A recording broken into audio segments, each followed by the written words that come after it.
Hi, before the episode starts, I just want to quickly jump in with 3 little Evil Dead updates that I did not get to include in the last video I did, but I thought I would mention now. So according to Sam Raimi updates, a screenshot from Flicks Brew House, it looks like Evil Dead Rise tickets are going to go on sale on April 6th, which is pretty close to the release date, I would say. So keep an eye out for that. Also, there's another screening happening before the movie comes out in Nashville. That'll be on April 12th. It's first come, first serve. You can find more about that on our Twitter page because I share pretty much everything about Evil Dead that comes up on my feed there. So yeah, I hope you enjoy that. And as a closing note, fan art I drew of Ash Williams dying in a glue trap from Disco Jockey at Thrack1978 on Twitter. I love this. Please go show it some love. Rest in peace, Ash Williams, who has died in a glue trap. Enjoy the episode. Hello, and welcome back to episode 10 of Hail to the Deadites. I can't believe we've had like 10 episodes so far. That's crazy. Very excited everyone's here along for the ride. Today's episode is a super special episode. This is a person who I've really admired their work within the Evil Dead community, their writing, and I've wanted them on the podcast since we started, and I'm so excited that now I finally have the chance to bring them on the show to talk about Evil Dead stuff. So I would like to welcome to the show, Logan Ashley. Hello, thank you so much for having me. Thank you for being here. So the first question is pretty much the standard question we ask all people on the podcast. How did you get acquainted with the Evil Dead franchise? So the first Evil Dead film I watched would be in middle school. Honestly, in my house, the horror fanatic is my mom, but this was a film, and my dad loves Evil Dead and he loves Bruce Campbell, so this was like one of his important movies that he wanted to show me. It was violent, it was disgusting, it was awesome, and then I think I saw Army of Darkness and then the television show, and then I ended up not seeing Evil Dead 2 until like last when I was like 19. Yeah, I saw it like the opposite way. I saw Evil Dead 2 first, and then the first one, then Army of Darkness, then the show, then the 2013 reboot. And then 2013 always gets shoved in at the end. Yeah, because like, I don't know, it's like, it's a 2010s horror movie. Like, it fits in the Evil Dead franchise, but at the same time, it doesn't have the same like feel to it, really. Yeah. So, what is your favorite entry in the Evil Dead franchise? I'm going to say Evil Dead 2, but also having recently come back from South by Southwest, Evil Dead Rise is definitely up there. I'm so jealous you got to see it live. I literally would do anything to see that movie early. Literally every episode of the podcast since they've announced the movie, I just talk for 5 minutes on length about how badly I want to see it and how devastated I am that there's no advanced screenings in Canada, so there's no way I can see it early. So I'm very jealous you got to see it early.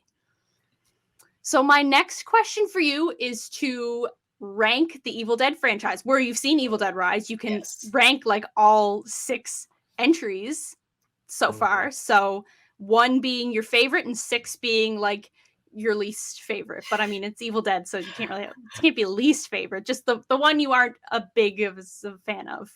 I was going to say there is no worst Evil Dead movie. There's just the least best. Yeah.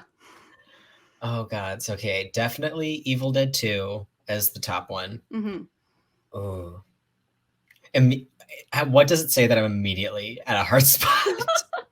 I think that's a good thing, just to show like how amazing this whole franchise is, that like it's hard to pick like anything beyond like your personal favorite. Yeah, it's a lot of personal taste. I'm gonna say Evil Dead 2 number 1. Probably for number 2, it's number 2 and 3 are going to be tie races. I'm going to say Evil Dead Rise, and then the first Evil Dead film, Army of Darkness, Evil Dead 2013. That's good. So let's get into talking about your writing, because that's how I was first sort of introduced to you online. I had seen someone share your piece on trans dude's name Ashley in the Evil Dead one, and I read it and absolutely loved it.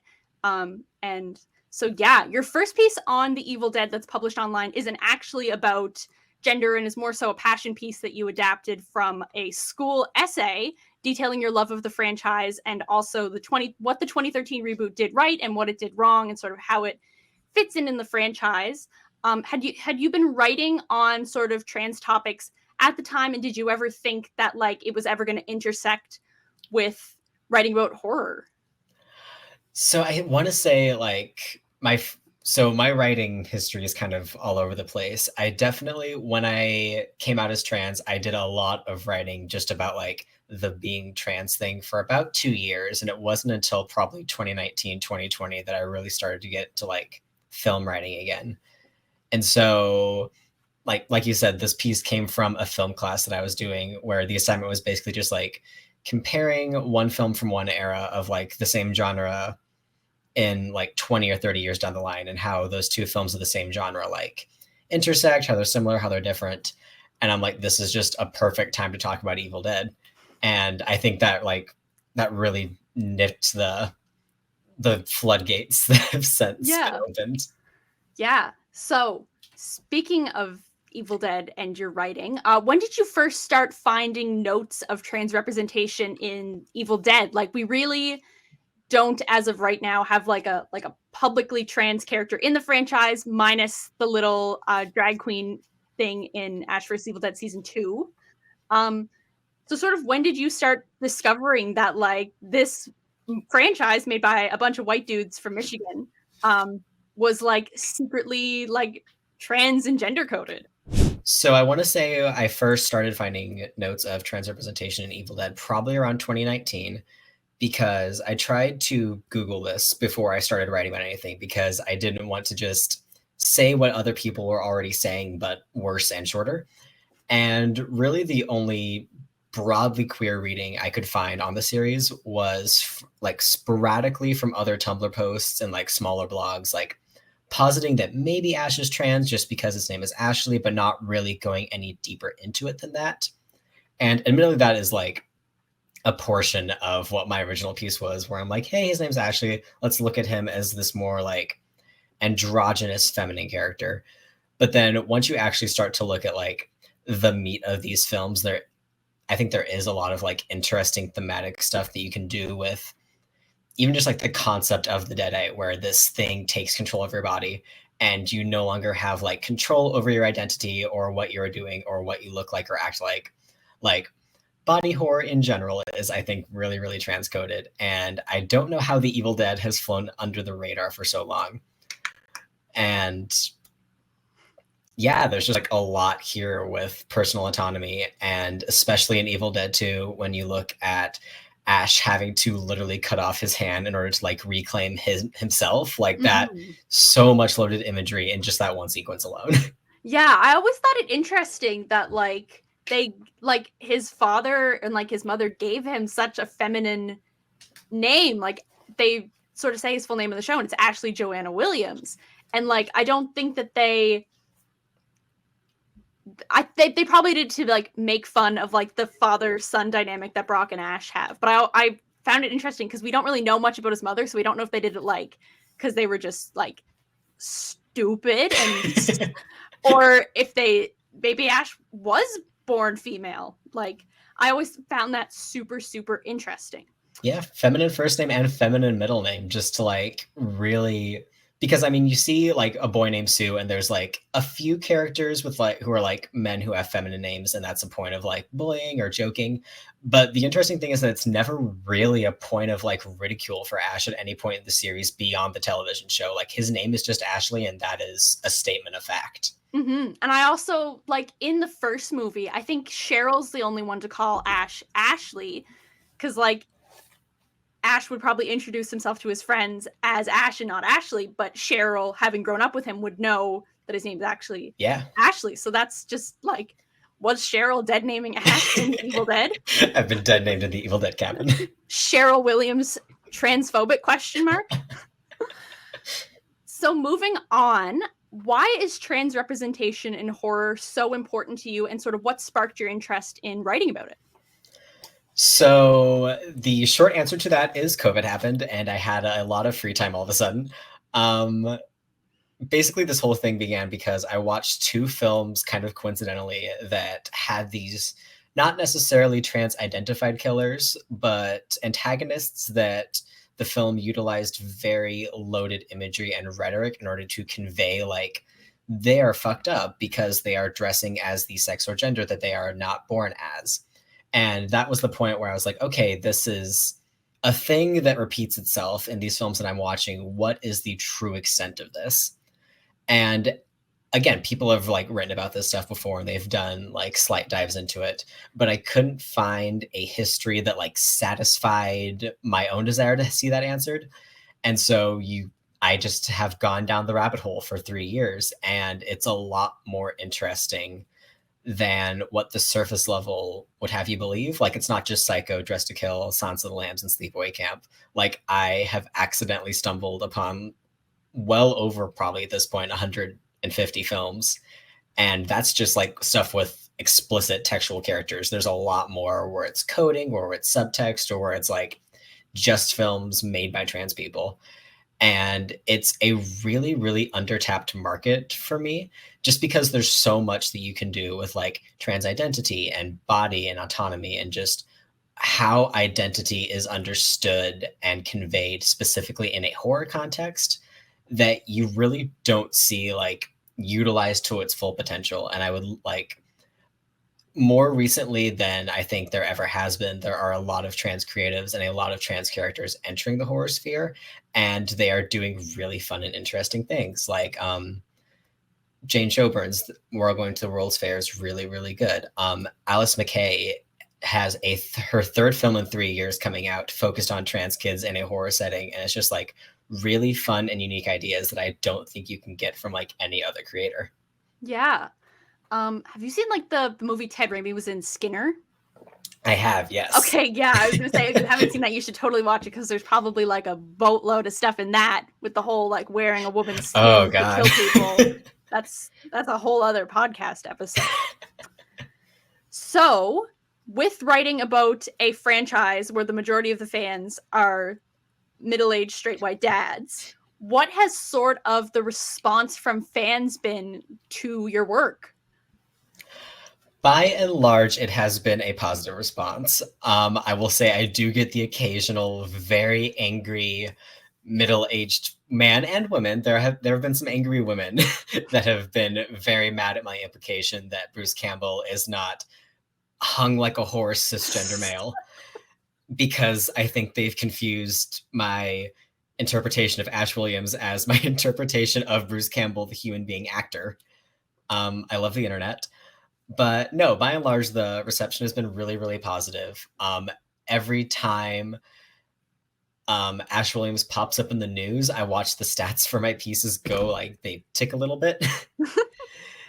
Just because like people are stumbling upon this and people are like engaging with it. And it's honestly, it's been really, really fun to watch unfold, just because there had not previously at that point been many trans interpretations, and now I think like pretty much every fan art I see of Ash Williams has like top surgery scars, or he has just like explicit breasts, and like there's this like much more casual and willing engagement with him as a trans character that I find like really, really fun, and like not reclamation necessarily, but it feels nice that there's this like new generation of kids who grew up watching Evil Dead with their dads, and now there's this new element to the series that like we can all engage with and have fun with. Yeah. Talking on your note about like people acting like Bruce Campbell is like the peak of like macho man, I think that's like I love that like Ash Williams as a character who is just like represented so much as like being like a manly man who like gets hot babes and drinks beer or whatever, is also like a trans icon. Like if you Google Ash Williams, one of like the first results you get is the picture of him with the trans flag behind him that you have for your one of your articles. I think that's absolutely wonderful. I got cross-posted to a trans exclusionary feminist like Reddit clone called Overit, spelled Ovarit, like ovaries. Yeah. And oh man, the anger at the implication that a macho man could not be cisgender is very real and very funny. Yeah. So let's talk a little bit about Evil Dead Rise, because as mentioned earlier, you're one of the very lucky people that got to see it at South by Southwest with like the cast and crew there, Yes. which I'm so jealous about. So what was like the experience of like waiting in line to see that and then seeing it and sort of like the Q&A afterwards and stuff? I mean, it was great. It was my first time in Texas, my first time at South by Southwest. I got there 2 hours ahead of time, and there were already 50 people in line, some of whom had been in line for like 4 hours. So the dedication in this fandom is crazy to me.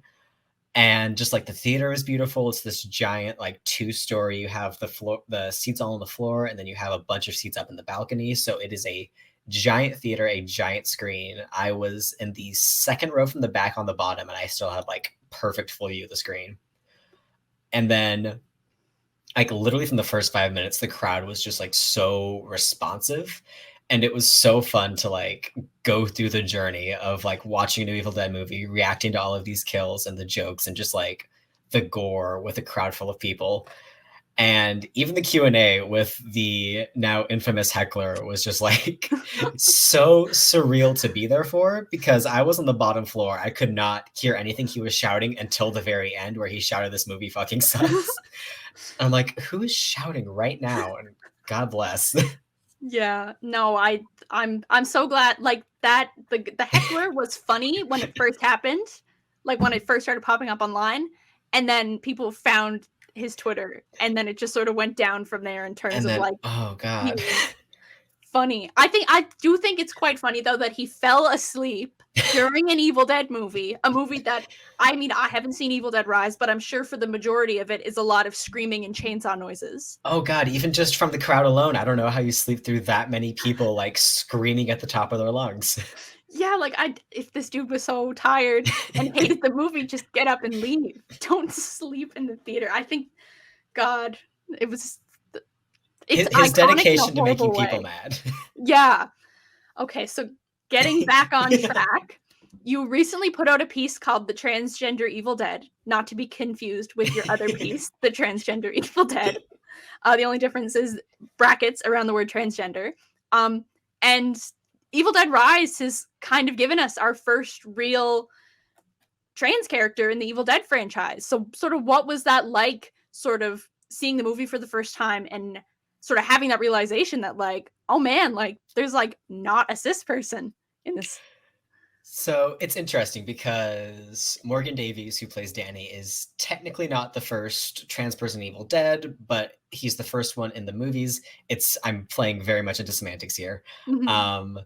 So yeah, I believe you mentioned it earlier. We might have cut that re-questioning out, but oh God, I forgot her name. Oh, I've got your article right here. I can pull Thank it you. up. I'm like, wow, I literally I have a notebook full of notes, and I somehow did not write down her name. Joni. Is it Joni? Yes. Yeah. Yes. Keep this in.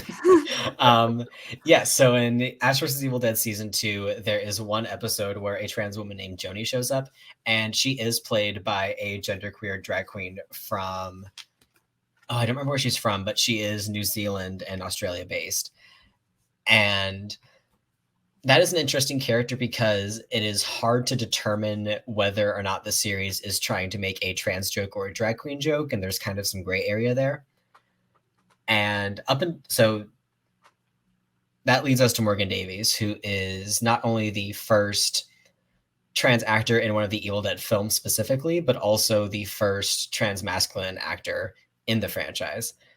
And I remember when the cast for this film was announced and they announced the 3 kids, and I saw Morgan Davies and just like, I don't know how to describe this without sounding like really surface level or bad, but like I looked at him and something in my brain recognized like this is a trans person. And I Googled him and I was like, yep, wow, like there is a trans person in Evil Dead. And being able to see him like literally blown up on this giant world premiere screen where people have like lined up around the block to watch is just like so surreal.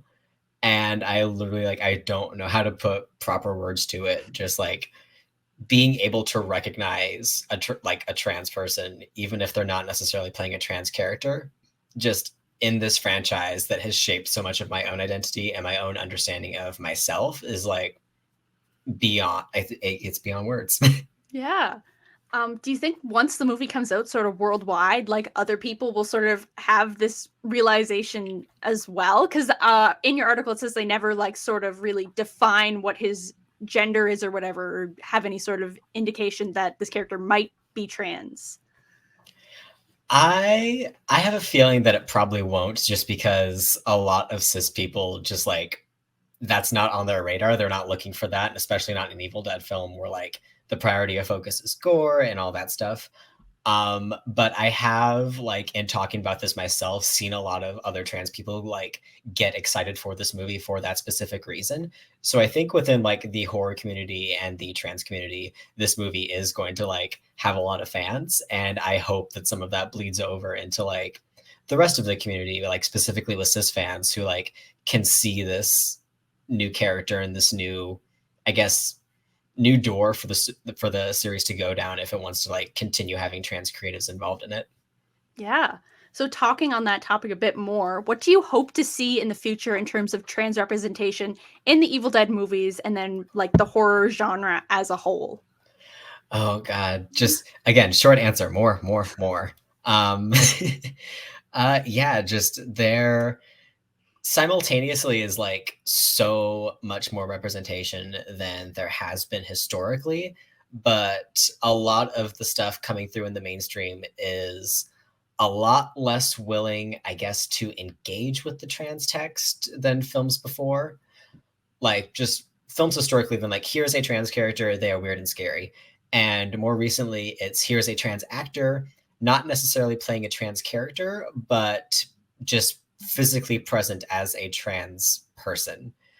And I would love to just see more like, again, trans people playing trans people and having these explicitly trans characters in explicitly trans stories. Like, I think there is so much room for like a trans person possession narrative, a trans person like having to reclaim themselves from an evil, whether that's a demonic possession or a werewolf or a vampire or whatever you want to like, whatever antagonistic force you want to throw at them. There are so many interesting like ways of storytelling that can be done with trans people and trans ideas. And again, I think Evil Dead is a great film series to do that in. And I really hope that like wherever they go next in the franchise, like they continue to bring trans people on, like as actors, as writers, as like DPs, like whatever door we can get our foot in. I think we have a lot to offer this franchise. I agree. It's really awesome everything you said. I hope it all happens, especially for Evil Dead, because where Ash is sort of detached from the franchise now, and it's sort of like whoever finds the Necronomicon. I think that opens up a lot of doors for bringing a lot more diverse characters into like the limelight of this series, because it's more so about the objects that cause the movie and less about the person who's fighting off the demons. Yeah. Yeah. So you've got a series called Made to Be Monsters where you've covered stuff like Reanimator, Ginger Snaps, Evil Dead, Jennifer's Body. You've got a piece on Lunatics: A Love Story and Darkman, which are two Yes. films in the Bruce Campbell, Sam Raimi universe. Sort of what's the footnote versions of each of those for Lunatics and Darkman, sort of the transcoding in them? Oh God, I'm pulling from memory entirely here, but I love Darkman just because it is such a fun film about like feeling like you can't exist socially around other people without like effectively masking. Like he is constantly Mhm. pretending to be like a version of himself that no longer exists to try and salvage this relationship. And throughout the film, he realizes like, no, I can't.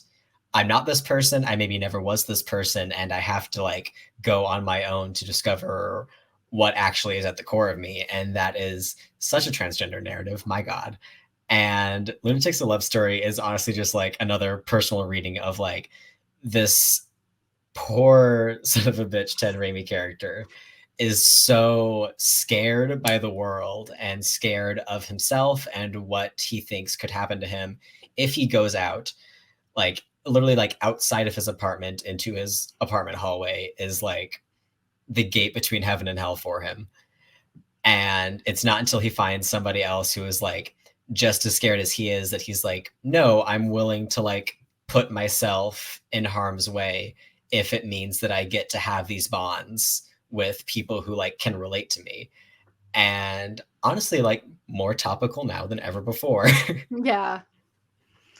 I love Lunatic's love story so much. I am hoping that it has a renaissance very soon, Oh because God, yes. it is a wonderful film.